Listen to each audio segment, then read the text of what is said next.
Alors, bonjour, bienvenue à LVA TV. Nous sommes donc à la place d'affaires d'LVA TV et de l'Institut Jean Garon, place commune, dans notre studio.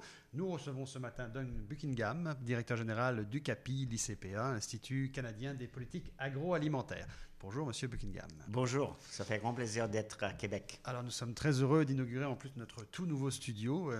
La vie agricole a pris 20 ans au mois de janvier et LVA TV a une petite année d'existence et on inaugure un nouveau studio avec vous. On est très heureux.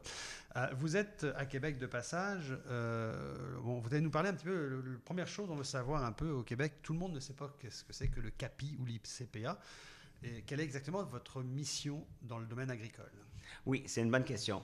Donc, nous, on est une institution qui a été formée il y a 15 ans et on est sur le plan pan-canadien. On est indépendant, on est neutre. On essaie de faire de la recherche. Et vous êtes, je pense, une organisation assez visionnaire parce que sur votre site, quand on regarde votre mission, vous dites « Nous engageons une réflexion futuriste pour faire progresser le système ». Et tout à fait, tout à fait. Donc, on dit que l'agriculture est marquée par les hauts et les bas, les prix, des crises.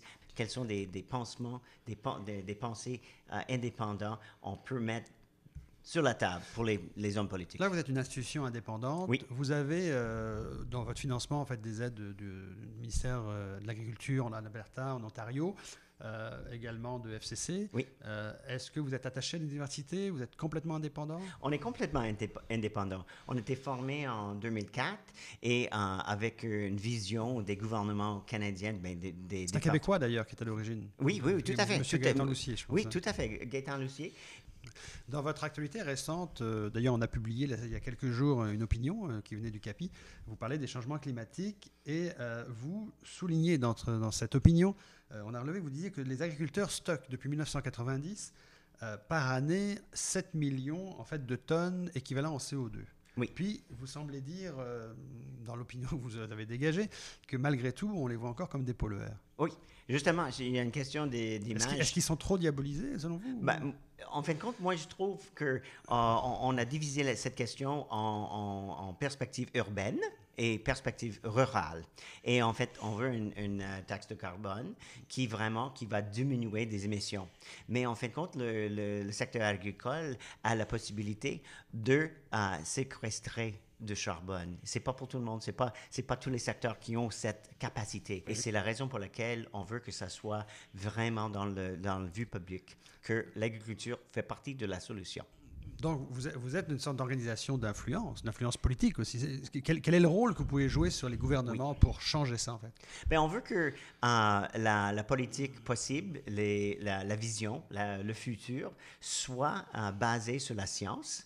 L'Institut Jean Garon, qui est beaucoup plus jeune, qui s'est créé en 2016, quand il s'est créé, ça a été, oui, pour la mémoire de Jean Garon, mais c'était aussi pour l'avenir, c'était aussi pour la réflexion sur l'agriculture et l'agroalimentaire du Québec. Les modèles de gestion également, parce qu'on le sait que dans le reste du Canada, en fait, il y a notamment sur le plan du syndicat, du pluralisme syndical qui est reconnu dans l'ensemble des provinces, si je me trompe, le Québec, avec son statut particulier depuis 1972, d'avoir un monopole syndical, c'est perçu comment? Bien alors là, c'est envié ou c'est... C'est pas connu. Moi, je dirais qu'on dit oui, EPA, oui, j'ai entendu parler de ça. Il y en a quelques-uns qui le connaissent très bien, mais pour le grand parti, moi, je dirais que non, Donc, le trademark UPA en dehors du Québec, c'est pas winner. Non, c'est pas connu. C'est beaucoup moins connu en dehors du Québec. Pour se faire connaître au Québec, oui. Parce que là on dit l'UPA n'est pas très connu en dehors du Québec, mais le CAPI non plus au Québec c'est pas très connu. Oui, c'est pour ça que vous êtes ici d'ailleurs un peu. Mais qu'est-ce que le CAPI va essayer de faire pour se faire connaître au Québec? Deuxième chose, c'est très important sur le plan environnemental. Et en plus qu'on voit des articles qui disent l'agriculture détruit la planète, il faut bien qu'on a des faits basés sur la science, que l'agriculture donne beaucoup. D'abord, ce qu'on mange, ça vient de l'agriculture et il y a une façon de faire. Donc, sur le plan québécois ou bien dans le reste du Canada, c'est la raison pour laquelle l'agriculture reste importante. On dit souvent qu'entre le Québec et le Canada, il y a un manque de connexion politique. Là, on dit souvent les deux solitudes, ça ne se comprend pas trop. Est-ce que il y a la même déconnexion dans le monde agricole entre les différentes provinces? Est-ce qu'il y a un bloc des autres provinces versus le Québec? Est-ce que c'est ça? Ou... Non.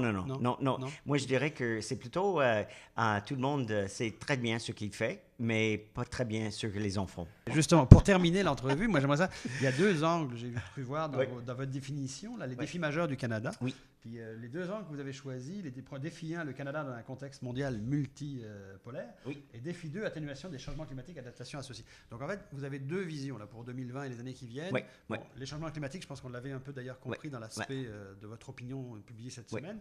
Mais quand vous dites le Canada a un contexte mondial multipolaire, expliquez-nous, est-ce que c'est en lien avec le Mercosur, en lien avec les traités qui se signent actuellement? Ouais. Ben alors là, il faut faire un petit recul.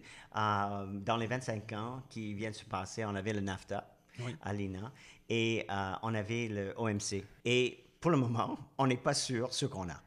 Et donc, ça a beaucoup changé. On a plus d'un OMC qui fonctionne comme auparavant. Et le NAFTA, ça va changer. Est-ce qu'on a bien exploité le marché canadien? Est-ce qu'on on fait des importations des produits finis des États-Unis et d'autres pays? Et on a beaucoup de produits qui sont à point d'être dans le marché canadien. Il faut qu'on fasse plus d'efforts. Par exemple, on avait toute l'histoire des fromages européens. Oui. Et alors là, est-ce qu'il y a des opportunités? Il y a une réflexion importante des transformateurs laitiers actuellement. D'ailleurs, on a quelques sources qui nous informent qu'ils sont très inquiets de la dernière entente qui a permis effectivement l'arrivée massive de fromages européens, qui va mettre en difficulté possiblement un jour les producteurs, parce que si ça met en difficulté les transformateurs, il y aura un effet domino un jour en fait sur la production laitière. Ouais. Et en fin de compte, c'est peut-être il y a une politique qui peut se courir, c'est de faire connaître les gens des fromages canadiens. Écoutez, Monsieur Buckingham, très heureux de vous avoir rencontré pour la première fois dans notre nouveau studio. On espère vous revoir prochainement par ici à Québec et vous revoir possiblement dans une activité de l'Institut Jean Garon. C'est un grand plaisir. Merci à vous. Merci.